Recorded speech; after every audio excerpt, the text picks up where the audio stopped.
Good afternoon. This is Animal Uncontrol. Welcome to Muttheads. Today I would like to discuss real activism.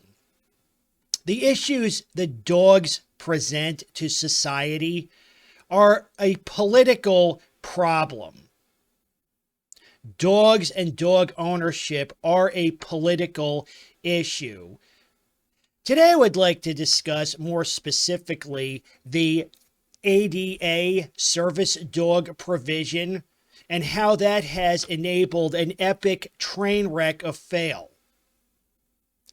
If you look at my community page, and I won't discuss this in too much detail, but last week I was in a dog-free camping area and saw another fake service dog.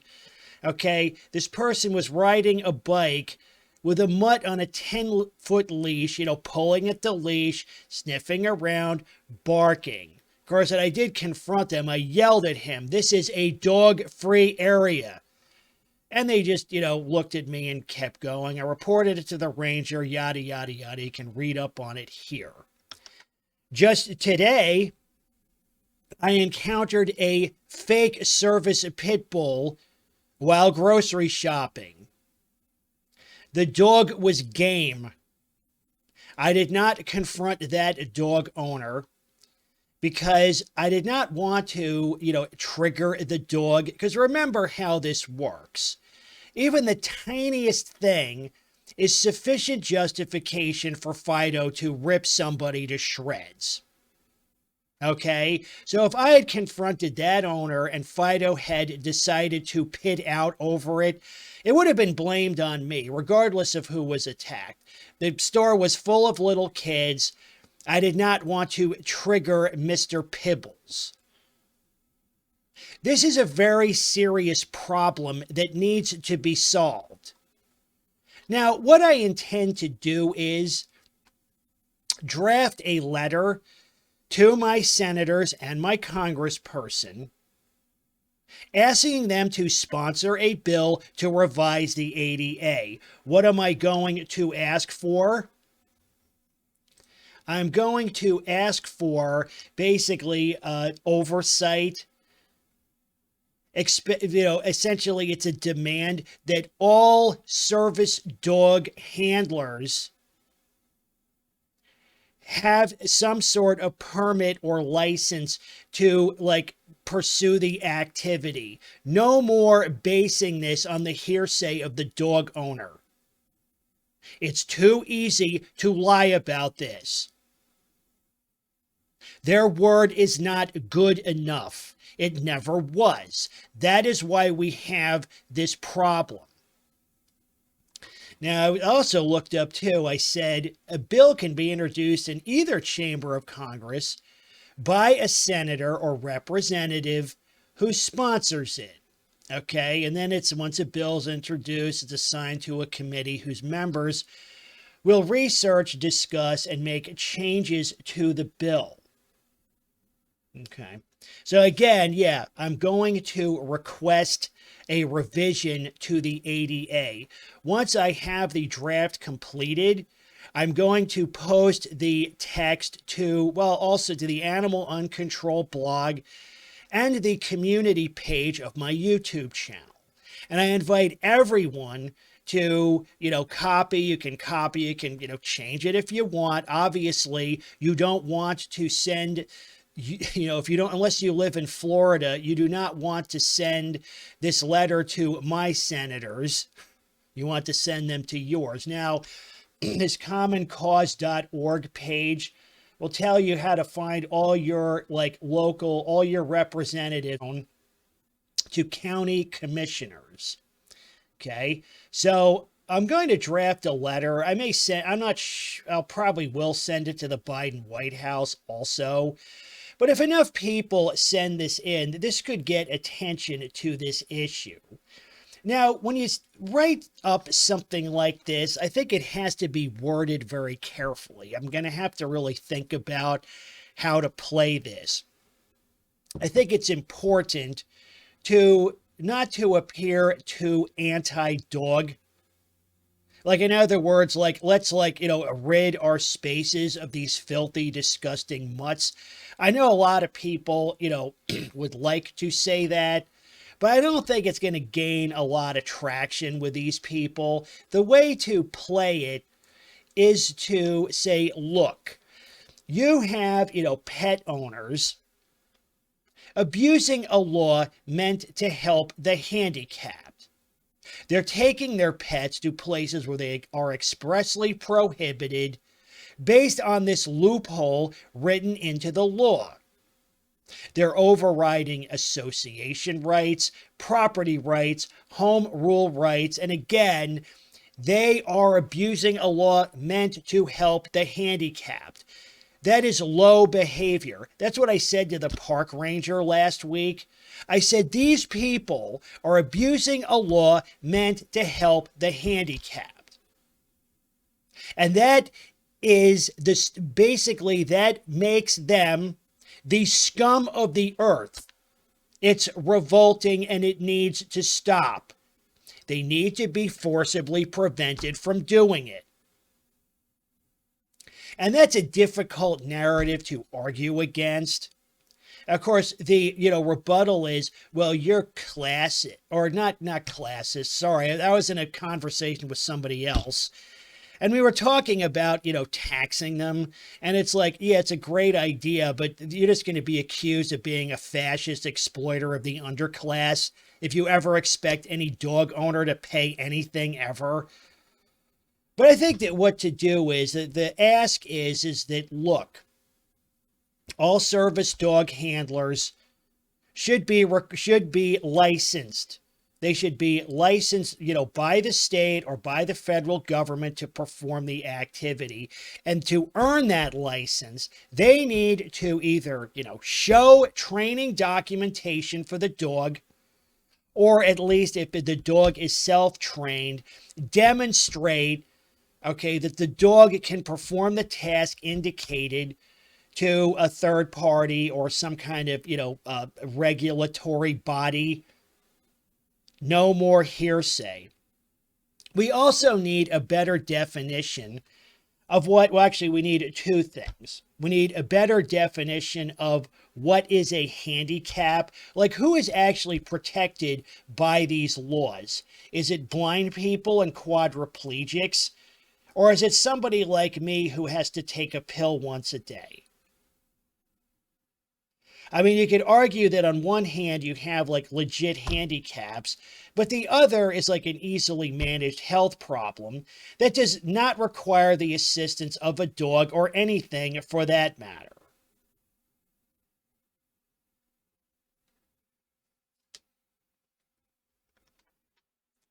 I will be posting this draft to my blog and to the community page. I also want to go over real quick some of the real activism I've gotten involved in the past. Again, a well-written letter can get results. Maybe not everything you want, but you can move the needle a little. This was a letter I wrote to my county administrator in response to a proposed, like, quote, anti-barking law. Now, the thing is, and I oppose the law as it was worded, and people are probably thinking, why would Uncontrol oppose an anti-barking law? I opposed it because the law was written not to, in an effort to, mitigate noise. The purpose of it was not noise mitigation. The purpose was to protect noisy dogs, was to make it harder to complain.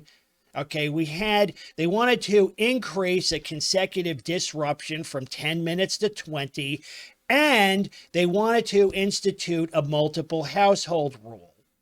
Okay, this was a law that was proposed in my county.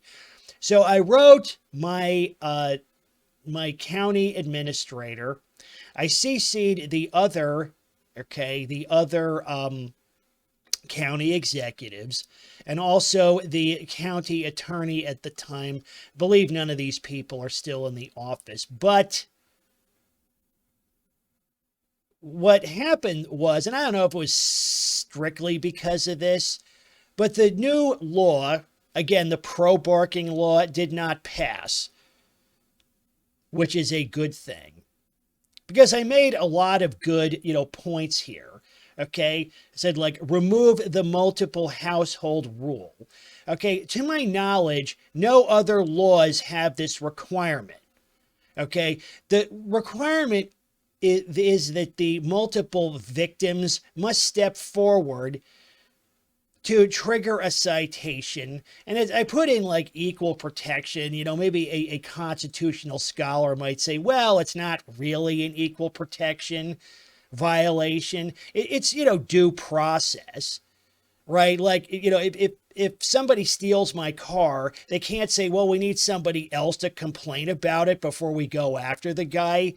That's absurd, but that's literally what they're trying to do here, or what they tried to do, past tense. Another letter that I wrote was to my state park director regarding pets in parks. Now, of course, when we say pet, we always mean dogs, right? Because I noted campers with an excess of, get this, 10 dogs on one per party on a campsite. And the thing is that is abuse, okay? Because I said, look, we already have limits on the number of people. We have limits on the number of vehicles. Why is there not a limit on pets? So what I did was I proposed a 2-pet limit. Now, what they did was they went ahead and they imposed a 4-pet limit. Now, probably many people are thinking, well, that's 4 too many. Perhaps. But 4 is a lot better than 10.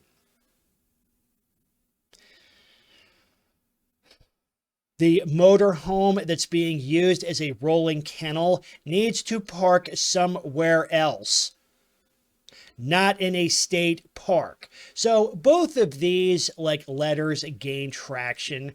Now, this was different because this was letter to my county administrator. So we're talking about a local ordinance here.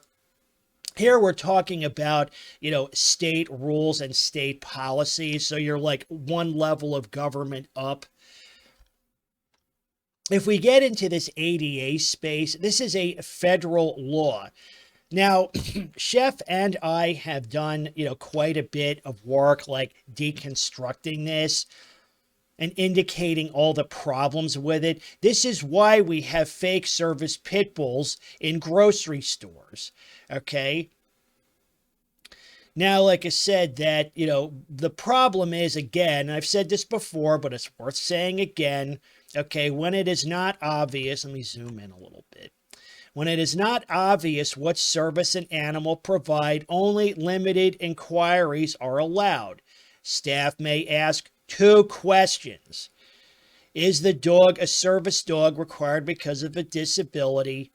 And what work or task has the dog been trained to perform? Note that service animal equals dogs because farther up, it says that only dogs can be service animals under this act.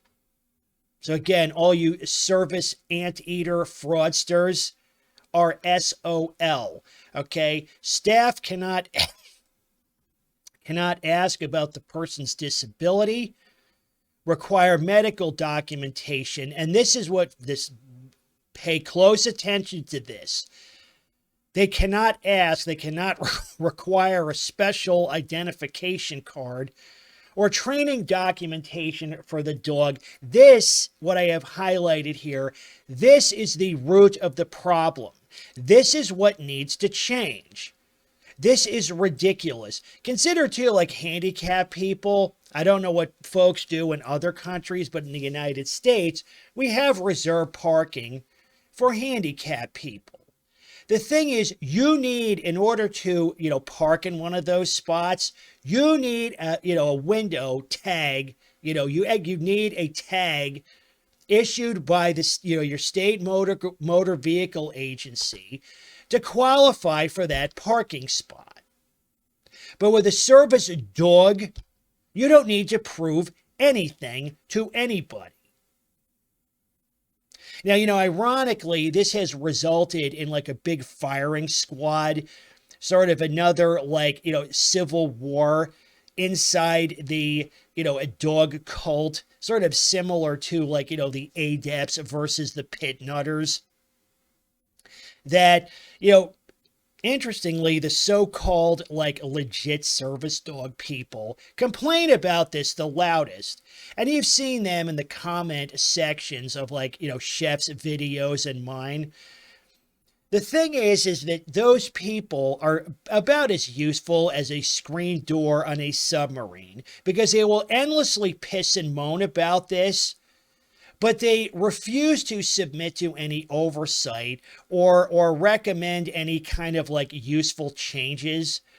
That's the problem with all of this, is that even when you have a dog person who is willing to acknowledge problems here, like pit bull proliferation, service dog fraud, dog noise pollution, when it comes down to the bottom line, they don't want to change anything.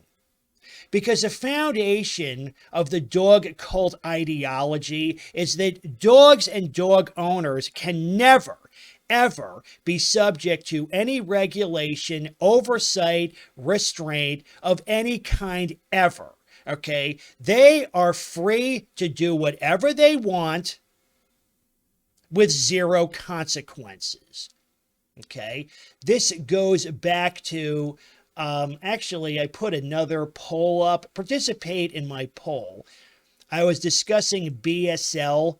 What is an appropriate penalty for breaking BSL laws? Now, I don't think people misunderstand my position. I don't want pit bulls in grocery stores or anywhere for that matter. But the problem is the people agitating for this want this to be the penalty. They say if somebody is harboring an illegal pit bull, let's just dance around and sing Kumbaya. Any kind of, like, real penalty is off the table. But that defeats the purpose of a ban. The purpose of a ban means that you take action before there's an incident. You don't wait for the dog to attack somebody before you say, oh, I guess he's got to go. No. I don't care if this is the best behaved dog on earth. If it's an illegal pit bull, that dog owner's going to jail, period. And you know what? Anybody not willing to support that needs to find a tall building and jump off it. I'm sick of you people, okay? Get real. Support real action or drop dead. Note, it seems like here the 5 years of hard labor is, like, the most popular. But you know what? We asked for 5. I would settle for 2. 2 years of hard labor for somebody breaking BSL laws. I mean, again, just simple possession. I'd go for that. Let's do that. That would work. None of this, like, oh, I guess we'll give them a warning of another warning.